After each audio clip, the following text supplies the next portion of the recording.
Evangelio de Marcos, Marcos capítulo 15.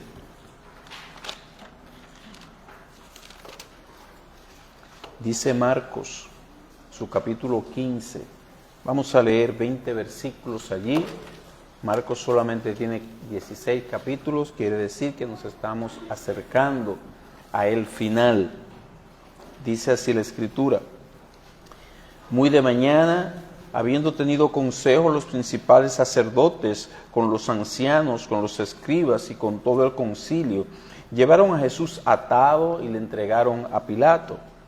Pilato le preguntó: ¿eres tú el rey de los judíos? Respondiendo él le dijo: tú lo dices. Y los principales sacerdotes le acusaban mucho. Otra vez le preguntó Pilato diciendo: ¿nada respondes? Mira de cuántas cosas te acusan. Mas Jesús ni aun con eso respondió, de modo que Pilato se maravillaba. Ahora bien, en el día de la fiesta les soltaba un preso, cualquiera que pidiesen. Y había uno que se llamaba Barrabás, preso con sus compañeros de motín, que habían cometido homicidio en una revuelta. Y viniendo la multitud, comenzó a pedir que hiciese como siempre les había hecho. Y Pilato les respondió diciendo: ¿queréis que os suelte al rey de los judíos? Porque conocía que por envidia le habían entregado los principales sacerdotes. Mas los principales sacerdotes incitaron a la multitud para que le soltase más bien a Barrabás. Respondiendo Pilato le dijo otra vez: ¿qué pues queréis que haga del que llamáis rey de los judíos? Y ellos volvieron a dar voces: crucifícale. Pilato les decía: pues qué mal ha hecho. Pero ellos gritaban aún más: crucifícale. Y Pilato, queriendo satisfacer al pueblo, le soltó a Barrabás y entregó a Jesús después de azotarle para que fuese crucificado. Entonces los soldados le llevaron dentro del atrio, esto es, al pretorio, y convocaron a toda la compañía, y le vistieron de púrpura, y poniéndole una corona tejida de espinas, comenzaron luego a saludarle: salve, rey de los judíos. Y le golpeaban en la cabeza con una caña, y le escupían, y puestos de rodillas, le hacían reverencias. Después de haberle escarnecido, le desnudaron la púrpura, y le pusieron sus propios vestidos, y le sacaron para crucificarle. Amén. Oremos.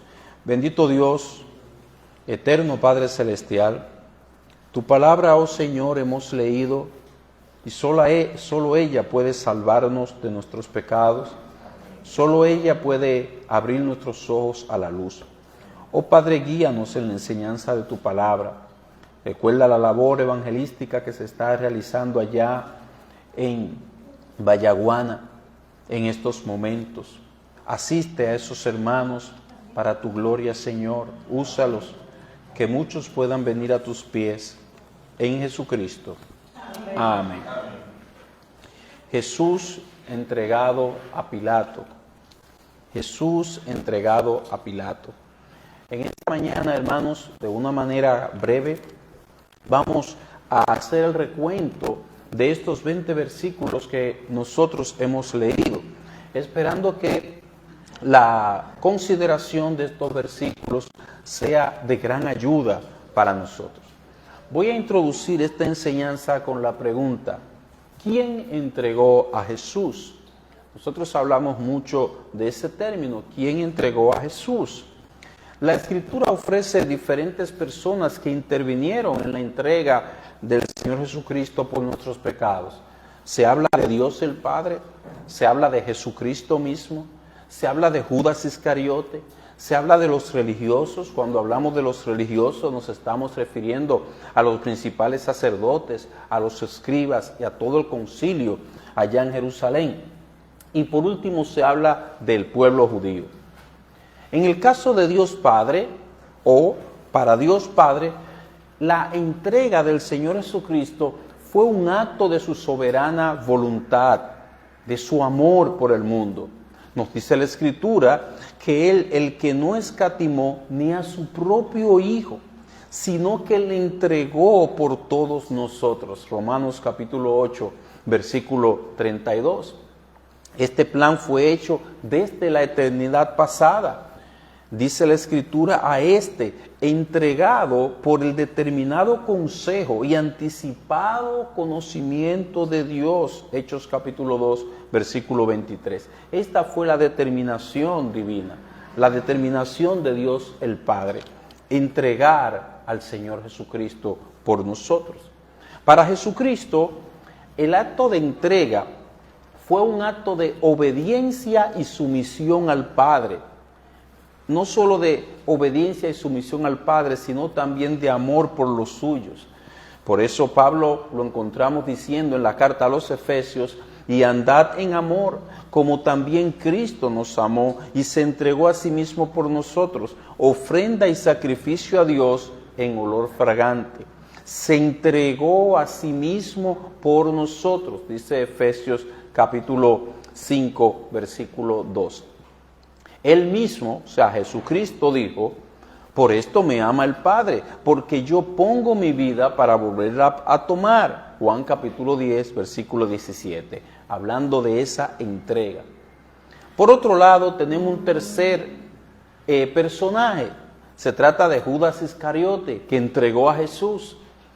Para Judas Iscariote fue un acto de traición, impulsado por su codicia. Entonces Judas Iscariote, uno de los 12, fue a los principales sacerdotes para entregárselo. Marcos capítulo 14, versículo 10. Hay otro personaje más, se trata de los religiosos. Para los religiosos que entregaron a Jesús fue un acto de envidia, dice la Escritura, porque conocía que por envidia, hablando de Herodes, que Herodes conocía, porque conocía que por envidia le habían entregado los principales sacerdotes. Marcos capítulo 15, versículo 10. Por último tenemos al pueblo judío, que entregó al Señor Jesucristo. Para el pueblo judío este fue un acto de ignorancia pecaminosa de las Escrituras. Esta ignorancia permitió que los religiosos se motivaran a pedir que Barrabás fuera liberado y que el Señor Jesucristo fuera condenado.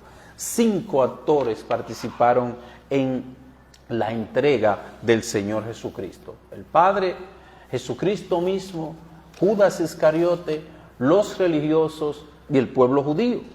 Note que un mismo acto, entregar al Señor Jesucristo, la entrega de Jesús, ese mismo acto tuvo un significado diferente para cada uno. Hubo una motivación diferente en cada uno. Dios Padre lo hizo por amor al mundo. Cristo lo hizo por su iglesia. Judas lo hizo por dinero. Los religiosos lo hicieron por envidia. Y el pueblo lo hizo por ignorancia pecaminosa. Este acto de entrega de Dios Padre a Jesucristo ha sido el acto más sublime. Ha sido en toda la historia el acto más grande de amor que alguien pueda mostrar jamás a pecadores que no lo merecen. Un padre entregar a su hijo inocente para salvar a pecadores. Ese es el acto más sublime. Ese es el acto más alto que puede haber en toda la historia de la humanidad. También de parte del Señor Jesucristo, esta entrega es la muestra de amor más alta hacia su iglesia. Pero también es la muestra más clara del amor al dinero, la muestra más clara de lo que el amor al dinero puede hacer. Esto refiriéndose a Judas. Entregó a Jesús, a un inocente, entregó a Jesús, a su maestro.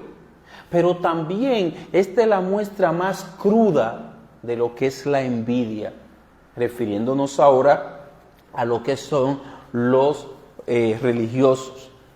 ¿Hasta dónde puede llegar, hermanos, el corazón humano en la envidia?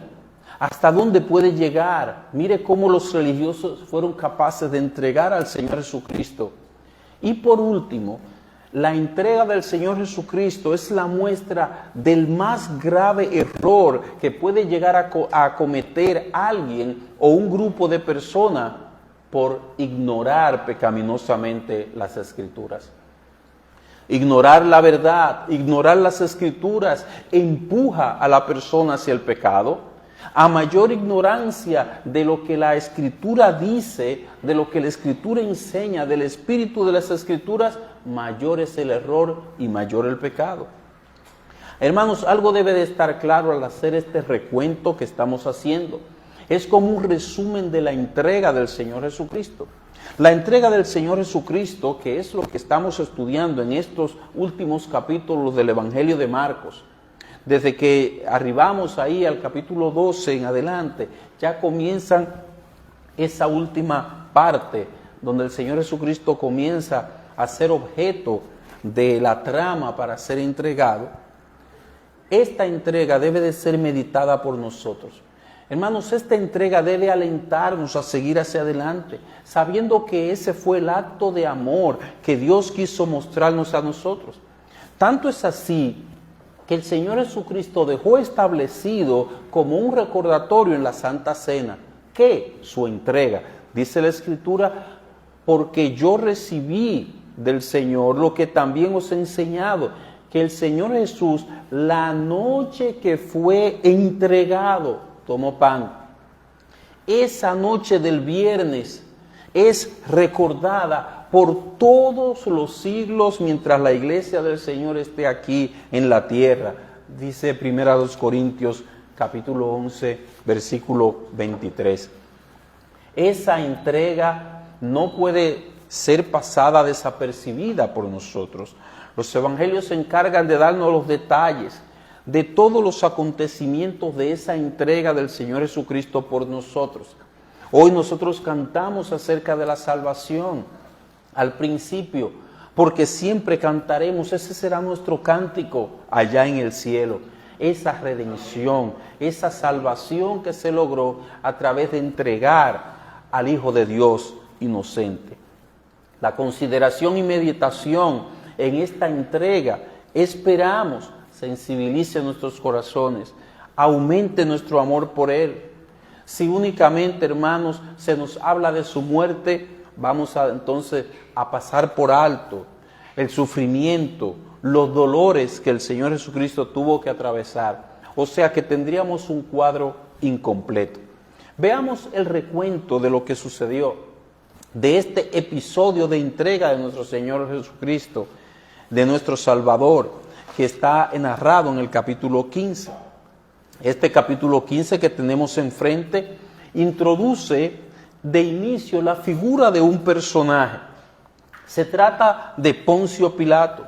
Dice la Escritura, muy de mañana, habiendo tenido consejo los principales sacerdotes con los ancianos, con los escribas y con todo el concilio, llevaron a Jesús atado y le entregaron a Pilato.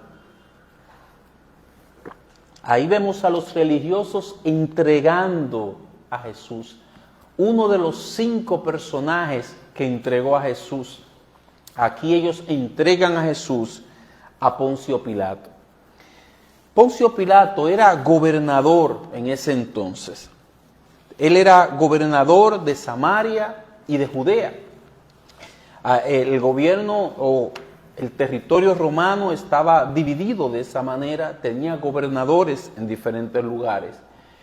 Pilato tenía la función de mantener el orden en el lugar a donde él estaba, el municipio que le había correspondido, o sea, evitar las revueltas, mantener el orden social en su demarcación. Él tenía la función también de colectar impuestos.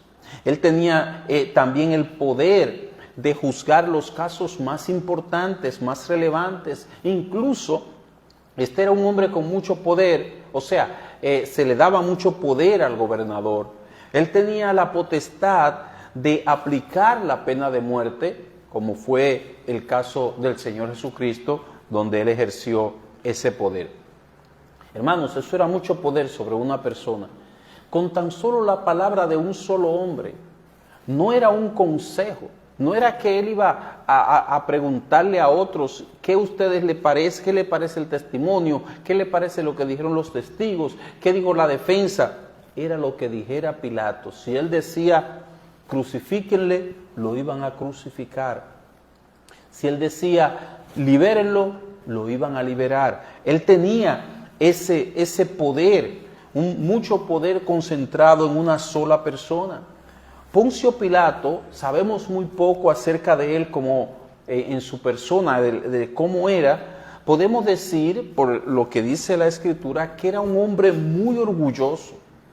Dice Juan, entonces le dijo Pilato, ¿a mí no me hablas? ¿No sabes que tengo autoridad para crucificarte y que tengo autoridad para soltarte? Juan capítulo 19, versículo 10. Algo que vamos a estar haciendo es que para tener la historia completa de lo que sucedió, vamos a estar uniendo lo que testifica cada evangelio. Recuerde que cada uno de los evangelios vio la historia la misma historia desde un ángulo diferente. Hay algunos detalles que sobresalen en algunos de los evangelios, o un evangelista lo resalta, otro no. Y nosotros vamos a ir tomando de Juan, de Lucas, de Mateo y del mismo Marcos para unir esa historia. El caso es que ellos van a entregar a Poncio Pilato. Y Poncio Pilato manifiesta inmediatamente ser una persona arrogante. ¿No sabes que tengo autoridad para crucificarte y que tengo autoridad para soltarte? Él está ostentando su autoridad sobre la vida de una persona. Y hay una segunda característica que la Biblia nos da acerca de Poncio Pilato. Es que él era un hombre cruel, despiadado. Dice el evangelista Lucas, por ejemplo, en este mismo tiempo estaban allí algunos que le contaban acerca de los galileos, cuya sangre Pilato había mezclado con los sacrificios de ellos. Lucas capítulo 13, versículo 1. Qué acto de crueldad. Parece que esas personas, esos galileos que fueron a hacer ese sacrificio, él los mató y lo mezcló la sangre de ellos con la de los sacrificios. Él había hecho ese acto de crueldad. Tal parece que fue algo que impactó al público, quedó marcado o marcó al público. Este hombre es el hombre que está encargado de juzgar al Señor Jesucristo. A todo esto, hermanos, se le sumaba el hecho de que al entregar a muerte a un inocente, a Jesús, aunque su culpa era inferior a la de aquellos que le entregaron, recuerde que lo que le entregaron fueron Anás y Caifás, o sea, todo el concilio, pero Anás y Caifás eran la cabeza. Dice el Señor que a pesar de todo lo que había hecho Pilato, la culpa de él era inferior a los que habían entregado al Señor Jesucristo, a ese concilio. Dice el Señor Jesucristo, por tanto, el que a ti me ha entregado, mayor pecado tiene. Juan capítulo 19, versículo 11. Señor Jesucristo lo aclaró. De aquí pudiéramos hablar de que no todos los pecados son iguales. De aquí pudiéramos hablar de que no todos los pecados tienen igual castigo, igual condenación. Pero solamente nos limitaremos al hecho de que a su crueldad, a su arrogancia, Pilato, aunque no era tan culpable como Anás y Caifás, sumó a sus pecados el condenar a un inocente. Sabiendo él que era inocente, lo mandó a crucificar. Veamos los hechos. Repito, para entender toda la historia, en la cronología de lo que va sucediendo, necesitamos conocer detalles que están declarados en cada uno de los evangelios. Cuando el Señor Jesucristo fue entregado a Pilato, ellos le llevan, el Sanedrín le presenta ante él. ¿Cuál es la acusación? Es lo lógico. Cuando se lleva un acusado delante de un tribunal, Pilato pregunta, ¿qué acusaciones traéis contra este hombre? Juan capítulo 18, versículo 29. ¿Cuáles son las acusaciones? Al ver que esa gente, o sea, el Sanedrín no traía cargos reales, cargos de peso, él trata de que, bueno, resuelvan ustedes su problema. Él trata de devolverles el acusado. Le dice, tómenle y júzguenle según su ley. Juan capítulo 18, versículo 31, le dice Pilato.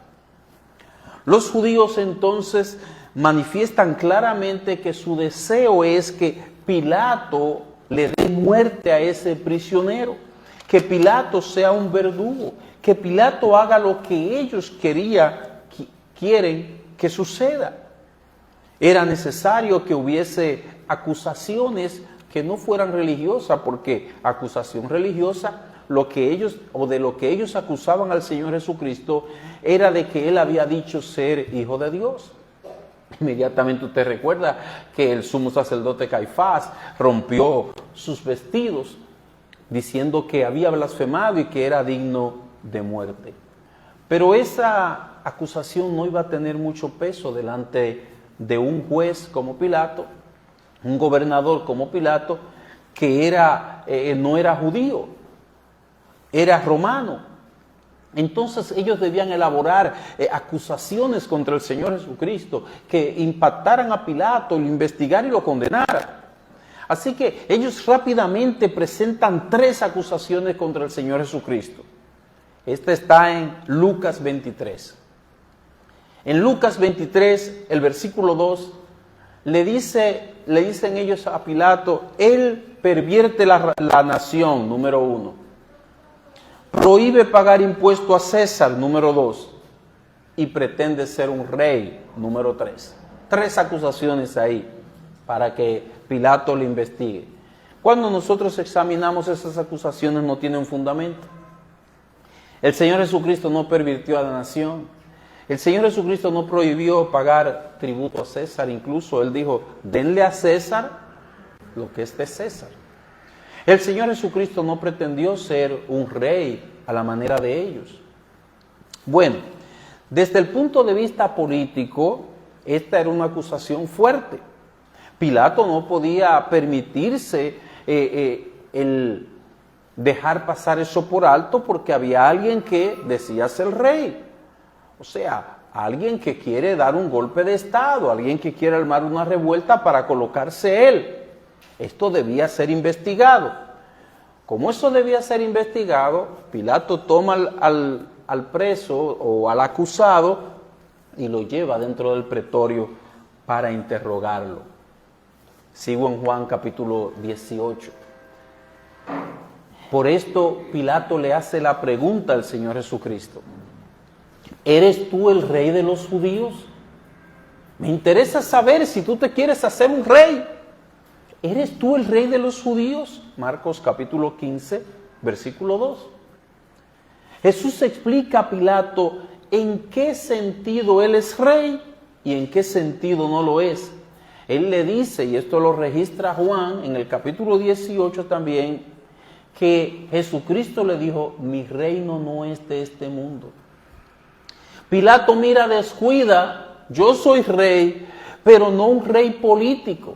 Mi reino no es de aquí.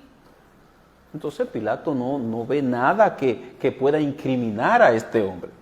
Los principales sacerdotes lo que hacen es que arremeten contra él, llenándole de acusaciones en Mateo capítulo 27, versículo 12. Agregan más acusaciones, pero para sorpresa de Pilato, Jesús guardó silencio. Dice el versículo 4 de Marcos 15. Otra vez le preguntó Pilato diciendo, ¿nada respondes? Mira de cuántas cosas te acusan. Mas Jesús ni aun con esto respondió, de modo que Pilato se maravillaba. Tremenda sorpresa. Jesús no le responde. ¿A qué se debió este silencio de parte del Señor Jesucristo? Dice la Escritura que Él guardó silencio en cumplimiento a lo que decían las profecías. Él no abrió su boca, dice Isaías. Pero además había otra razón por la que el Señor Jesucristo no abrió su boca, y es que Pilato no merecía una respuesta. ¿Por qué? Porque Pilato sabía claramente, sabía bien que Jesús era inocente. Por más que Jesús le hablara, eso no iba a hacer nada. No iba a hacer ninguna diferencia. Él sabía, él no había encontrado. El juicio se estaba haciendo en realidad al revés. O sea, cuando una persona llega ante un tribunal, es inocente hasta que se muestra lo contrario. Hay que demostrar que es culpable en un tribunal. Pero este tribunal se lleva a uno que se asume que es culpable y que se tiene que demostrar entonces que es inocente. Y en realidad, aún volteando el juicio al revés, no encontraban de qué acusar al Señor Jesucristo. Entonces no tenía más nada, él no tenía realmente que decirles nada, porque ellos lo sabían. Entre las muchas acusaciones que ellos le hacen al Señor Jesucristo, estaba el hecho de que ellos le dicen, mira, alborota al pueblo, enseñando por toda Judea, comenzando desde Galilea hasta aquí. Lucas capítulo 23, versículo 5. Cuando Poncio Pilato escucha que ellos mencionan que él ha estado en Galilea, le viene a la mente el hecho de que esa jurisdicción de Galilea le pertenece a Herodes. Él dice, wow, pues aquí yo puedo salirme, quitarme esto de encima. Durante aquellos días Herodes estaba en Jerusalén, nos narra Lucas. Entonces dice la Escritura, Herodes con sus soldados le menospreció y escarneció y volvió a enviarle a Pilato. Lucas capítulo 23, versículo 11. Pilato no te puede desligar de tu responsabilidad. El tú mandárselo allá a Herodes no te exime, no te libra. Herodes lo que hizo fue que menospreció. Tú eres rey de los judíos con una ropa ensangrentada, humillado. Le escarneció y le envió de vuelta a Pilato. Claramente entonces nosotros vemos aquí, hermanos, que Pilato está buscando por todas las maneras posibles deshacerse de ese asunto. Aunque su deber es sencillo, su deber era sencillo.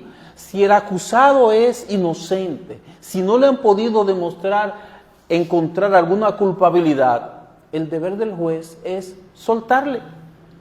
Y esto es lo que él no quiso hacer, él no pudo hacer, aunque sabía que el Señor Jesucristo era inocente.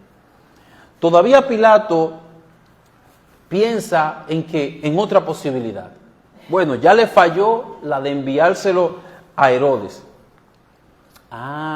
En la fiesta le sueltan un preso. Como esta gente son religiosos, le voy a presentar el peor de los presos. Y de seguro ellos van a tomar al inocente y no van a preferir a un preso de esa categoría. Le voy a ofrecer esto, dice Pilato. Como de costumbre, con la esperanza de que la multitud escogiera al criminal, él le presenta la moción. Las palabras de Pilato eran, tómenle ustedes y crucifíquenlo. Yo no hallo delito en él, pero vamos a probar lo del preso. Había la costumbre de soltarles a un preso. Tal vez era la conmemoración en las fiestas de ellos, la conmemoración de que ellos estaban presos allá en Egipto, y esa liberación tal vez les recordaba eso, pero eso todavía es subjetivo. El caso es que Pilato ve en esto la oportunidad de quitarse de encima la responsabilidad de tomar una decisión que solamente él, que era la responsabilidad de él tomar. Él quería zafarse de la decisión de qué hacer con Jesús, un acusado de quien él está seguro, está claro de que es inocente por un lado, pero está siendo presionado por las autoridades religiosas para que lo condene a muerte. A pesar de todo, Pilato esperaba que los religiosos y que la muchedumbre no iba a pedir a un homicida. Eso es lo que él entiende, sino que él esperaba que iban a pedir que le suelte a Jesús y ahí él salía bien de todo. Bueno, pues aún habiendo azotado a Jesús, él ve que no estaban conformes. Lo que deseaban era su muerte. Es por esto, hermanos, que nosotros vemos hoy la misma realidad. Aún presentándole a un homicida como Barrabás, ellos prefirieron que le soltase a Barrabás y que dejaran preso al Señor Jesucristo y que lo crucificaran. Hermanos, qué fotografía más clara que esta de lo que es la gente de hoy. La gente hoy día, la gente que no tiene a Cristo. Ellos buscan todas las maneras posibles para evadir su responsabilidad ante la pregunta, ¿qué van a hacer con Jesús? Así como Poncio Pilato, ellos buscan todas las maneras de evadir, responder esa pregunta. ¿Qué van a hacer con Jesús? Ellos no encuentran pecado que le puedan señalar al Señor Jesucristo. Ellos no encuentran una contradicción en su palabra, algo que haya dicho el Señor Jesucristo que contradijera alguna de los otros dichos del Señor. Ellos no le encuentran defecto. ¿Por qué no le recibe? ¿Por qué no le reciben? Cuando se le plantea esta pregunta, bueno, si tú no encuentras ningún defecto, si tú no encuentras ningún error, si tú no encuentras ninguna falsedad en el Señor Jesucristo, si tú no has podido demostrar que el Señor Jesucristo sea en algún punto un falsante, si tú no has encontrado una sola falsedad en su palabra, ¿por qué no le recibes? Ahí entonces comienzan las excusas. Ahí comienzan las postergaciones, a dejarlo para después.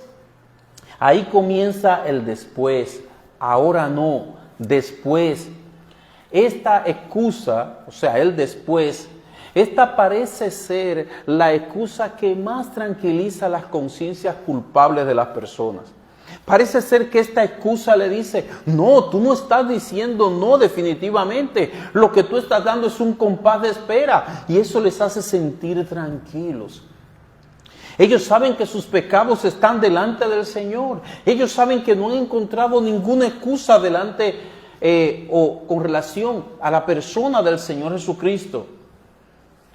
Esta parece ser la excusa que le brinda tranquilidad y por eso la presentan. Según ellos no le están rechazando. Según ellos lo van a hacer. Pero después. Ahora, ese después es un después que se pierde en el tiempo. No se sabe cuándo será ese después. Es un después que no tiene fecha de cumplimiento. Es solamente un después. ¿Cuándo? Después. Nadie sabe. Eso son los discípulos de Poncio Pilato. Buscan todas las formas para zafarse de qué voy a hacer con Jesús. Lo tengo ahí frente a mí. ¿Qué voy a hacer con Jesús? Está tratando de zafarse porque no quiere asumir la responsabilidad que le corresponde solamente a él como juez. Tú eres un juez. A ti te toca una responsabilidad. Y tú no puedes evadir esa responsabilidad. Tú debes dar una respuesta. No tus padres, no tus amigos, no nadie más, no tu cónyuge, eres tú.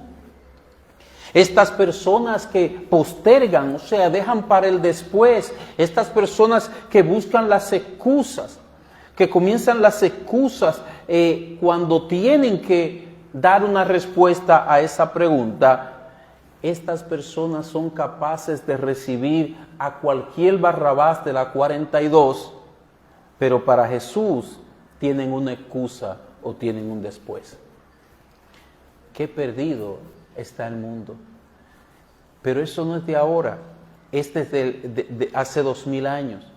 Así como estas personas fueron capaces de preferir a Barrabás, así el mundo prefiere a cualquiera menos a Cristo. Cualquiera se convierte en su ídolo. Cualquiera se convierte en su objeto de atracción. Cualquiera le roba 1 hora, 2 horas en la televisión, mirándolo, contemplándolo, admirándolo, hablando de él. Pero al Señor Jesucristo, después. No solamente Judas dejó una escuela instituida, no solamente Judas estableció discípulos, sino también Poncio Pilato. Judas dejó una serie de traidores, de desertores, de imitadores de él. Y Poncio Pilato dejó una serie de personas vacilantes, indecisos, que presentan excusa ante qué hacer con Jesús. ¿De cuál de estas escuelas será usted? ¿A cuál de esos está usted imitando? ¿A Poncio Pilato? ¿A Judas? Quiera el Señor que usted pueda escoger a Cristo. Quiera el Señor y que Dios abra sus ojos para que vea la verdad que es el Señor Jesucristo y lo abrace como su tesoro. Hermanos, ¿por qué? ¿A qué se debe que Poncio Pilato tenga tantos discípulos? Se debe a la ausencia de la gracia que alumbre el entendimiento. La gracia del cielo abre los ojos para que la persona vea lo que es verdad y lo aprecie y lo abrace y lo escoja. Pero la ceguera en los ojos no lo permite. La gracia que alumbra el entendimiento permite que nosotros escojamos la verdad. La gracia que alumbra el entendimiento permite que nosotros creamos la verdad, que amemos la verdad. Gracias a Dios por esa gracia. Amén. Nosotros oramos que le sea dada a usted esa gracia. Mire cómo toda una multitud no tenía esta gracia. Mire cómo toda una multitud, incluyendo religiosos, prefirieron a Barrabás. ¿Qué quieren que os suelte? ¿A Barrabás o a Jesús, al que ustedes llaman el Cristo? Suéltanos a Barrabás. Barrabás es preferible antes que Jesús. Dice la Escritura en Mateo 27, 24. Viendo Pilato que nada adelantaba, sino que se hacía más alboroto, tomó agua y se lavó las manos delante del pueblo, diciendo: inocente soy yo de la sangre de este justo, allá vosotros. Mira, yo no sé nada de eso de Jesús, yo me lavo las manos, yo no sé de eso, allá ustedes. Dice Marcos capítulo 15, el versículo 15, y Pilato, queriendo satisfacer al pueblo, le soltó a Barrabás y entregó a Jesús después de azotarle para que fuese crucificado. Qué triste la historia de Poncio Pilato, qué triste la historia de la humanidad que sigue esos pasos. No quieren saber, no quieren asumir la responsabilidad de determinar, de dar un paso, de hacer una escogencia real entre una cosa y la otra. Cuando se le plantea al Señor Jesucristo, se lavan las manos. Yo no sé. ¿Qué harás con Cristo? Yo no sé. Yo no quiero saber nada de eso, yo me lavo las manos. Algunas personas han llegado a pensar, han llegado a creer que porque ellos no opinan, no hablan, no quieren nada que ver con Jesús, con religión, ellos creen que son exentos. Ellos creen que ellos pueden hacer eso, pero no. Es que al igual que Pilato, tú tienes que dar una respuesta. ¿Qué haré con Jesús? Esa respuesta es tu responsabilidad. El caso es, volviendo a Pilato, que Pilato procuró una y otra vez librarse de Jesús, zafarse de ese problema, no tener que decir nada, no tener que ver, júzguenle ustedes, crucifíquenle ustedes. Es más, mira, yo me lavo las manos, yo no tengo nada que ver con eso. pero él descubrió que esto era totalmente imposible. Se vio forzado a tomar una decisión, pero es lamentable que la decisión que él toma es la incorrecta. Él decidió que Jesucristo fuera azotado y crucificado para satisfacer la presión social, lo que querían los judíos. ¿Sabías que una vez más tenemos que recordar aquí a Judas? ¿Sabías que también Pilato tiene toda una escuela? Todos aquellos que no reciben a Jesús porque la sociedad les presiona, porque la sociedad le dice que si ellos reciben a Jesús, la sociedad no los va a aceptar. Si tú te conviertes a Cristo, no eres parte de nosotros. ¿Sabías que eso mismo fue lo que pasó con Pilato? Y que todos los que hacen lo mismo son discípulos de él. No reciben a Jesús, aunque entienden que Jesús es la verdad, pero no lo reciben por el miedo al que dirán. Pero en aquel gran día, lo único que tendrá valor es si recibiste a Jesús o no. En caso de que le hayas rechazado, la condenación es irremediable. En caso de que le hayas recibido, estarás para siempre con él. Vayamos al versículo 16, estamos en Marcos capítulo 15. Dice el versículo 16: entonces los soldados le llevaron dentro del atrio, esto es al pretorio, y convocaron a toda la compañía, y le vistieron de púrpura, y poniéndole una corona tejida de espinas, comenzaron luego a saludarle: salve, rey de los judíos. Y le golpeaban en la cabeza con una caña, y le escupían, y puestos de rodilla le hacían reverencias. Después de haberle escarnecido, le desnudaron la púrpura, y le pusieron sus propios vestidos, y le sacaron para crucificarle. ¡Qué decisión! Pero él es inocente. Es que si tú no lo crucificas, tú no eres amigo de César.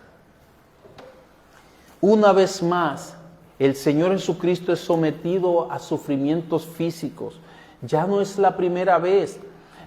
Comenzando la madrugada, ya en el Sanedrín le habían golpeado. Ahora, muy temprano de mañana, lo llevan ante Pilato. Después que pasa este juicio, entre comillas, Pilato da la orden de que sea castigado y llevado para ser crucificado. Ya es la tercera vez que él sufre golpes físicos. Ante el Sanedrín, Pilato primero le mandó azotarle a ver si ya con eso él calmaba la sed de los judíos. Y en tercer lugar, antes de llevarlo a la crucifixión, también fue golpeado. Señor Jesucristo es sometido a todo esto. Esta vez son los soldados romanos, parecen implacables. Su cuerpo fue sometido a todo tipo de golpes. Note que en el versículo 17, repito, de Marcos 15, dice: y le vistieron de púrpura y poniéndole una corona de espinas.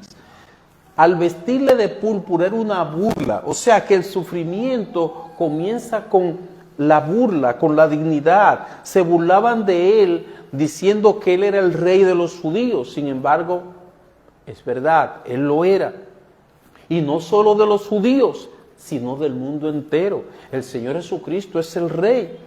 Aquí, a partir del versículo 19 dice: y le golpeaban la cabeza con una caña, y le escupían, y puestos de rodilla le hacían reverencia. Entonces comienzan a golpearle de una manera despiadada, con un palo en la cabeza, juntamente con humillaciones. Dice que le escupían.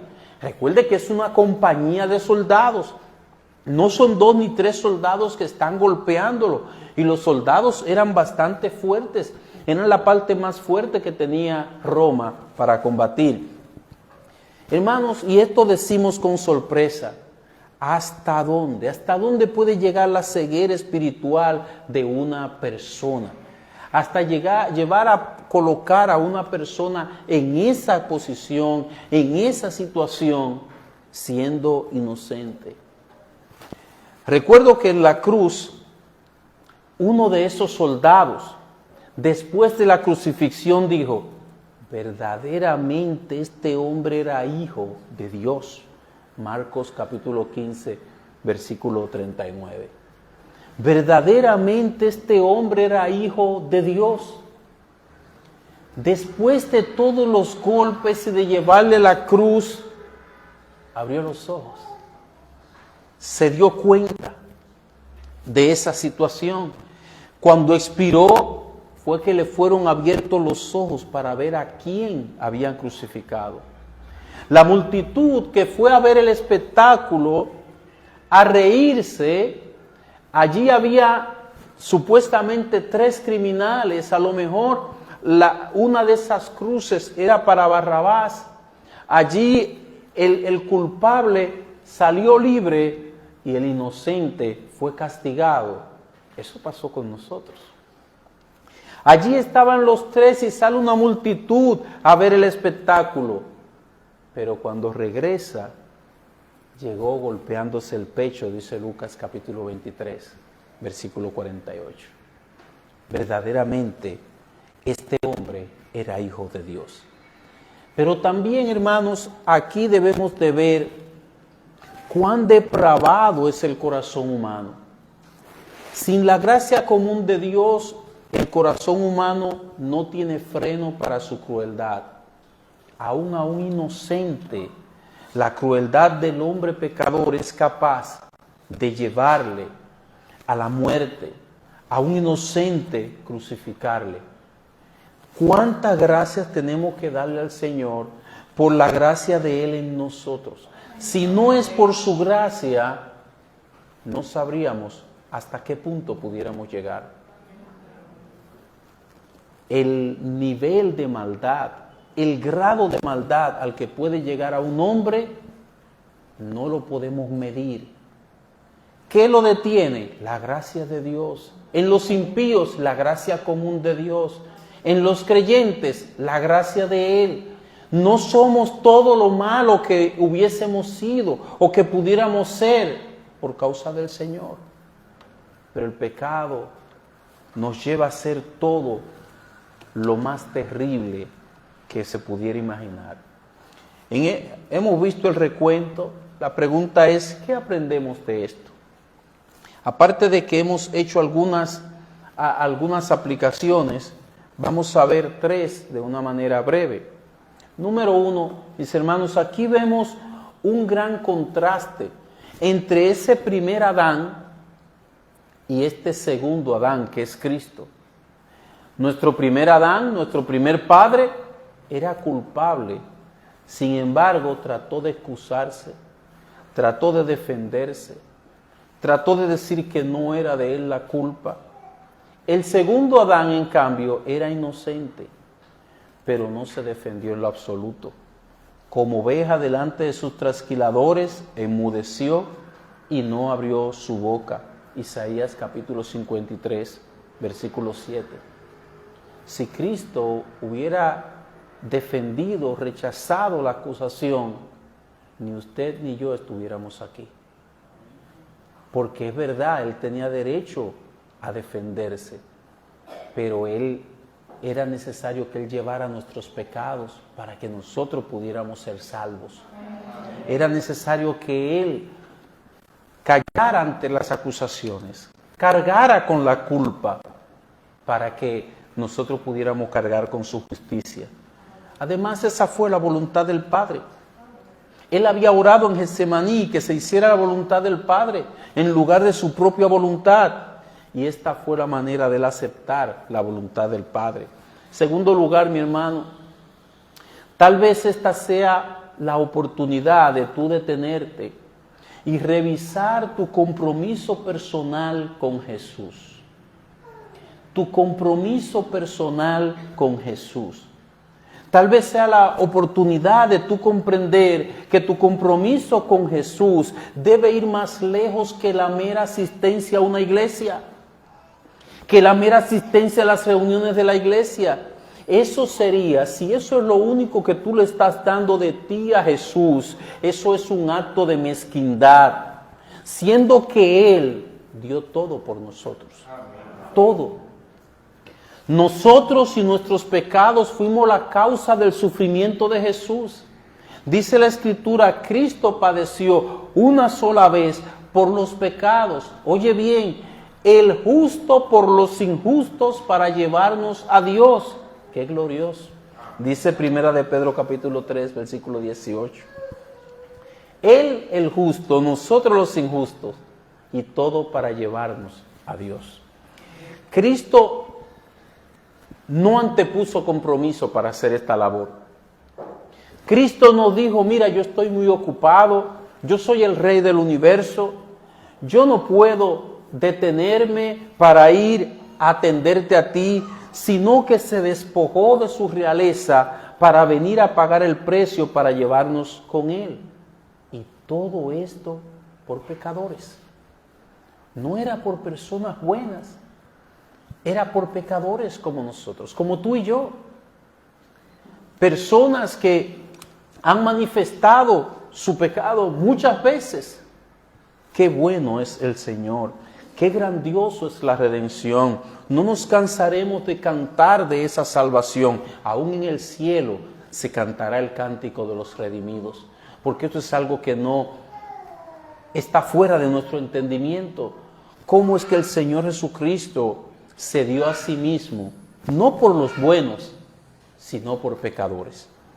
En tercer y último lugar, hermanos, cuando vemos a la multitud pidiendo que suelten a Barrabás, pensamos y decimos, wow, cuán ciegos están. Parece como que se combinara la ceguera espiritual con la locura y la necedad en un mismo acto. Diríamos, sí, eso es verdad. Pero tengamos cuidado, porque siempre estará delante de nosotros esa opción. La de ellos era Jesús o Barrabás, Barrabás o Cristo. A nosotros es servir al pecado o servir a Dios. Para nosotros es amistad del mundo o amistad con Dios. ¿Estamos eligiendo bien? ¿Qué estás eligiendo tú, mi hermano? ¿Qué estás eligiendo tú, mi amigo? Cuando se te presenta amistad del mundo, los canchanchanes, las ideas mundanas, las cosas y las vanidades de este mundo, o amistad con Cristo, ¿estás siendo tú distinto o distinta a esa gran multitud? ¿Estamos eligiendo bien? Cada paso, escucha bien, cada paso que damos es el resultado de una elección que hemos hecho dentro, en nuestro interior.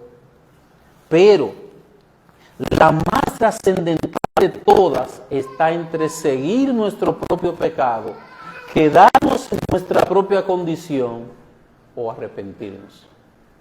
¿Sabes una cosa? Que lo que tú digas con tus labios con relación a esto, de ahí dependerá toda tu eternidad. Yo sé que muchos en este momento estarán lamentando, pero me lo dijeron. Yo lo escuché. Ese predicador lo decía en blanco y negro. Pero fuiste como la multitud que escogió a Barrabás. Fuiste como la multitud que no supiste abrazar la verdad. Preferiste lo que sea antes que Cristo.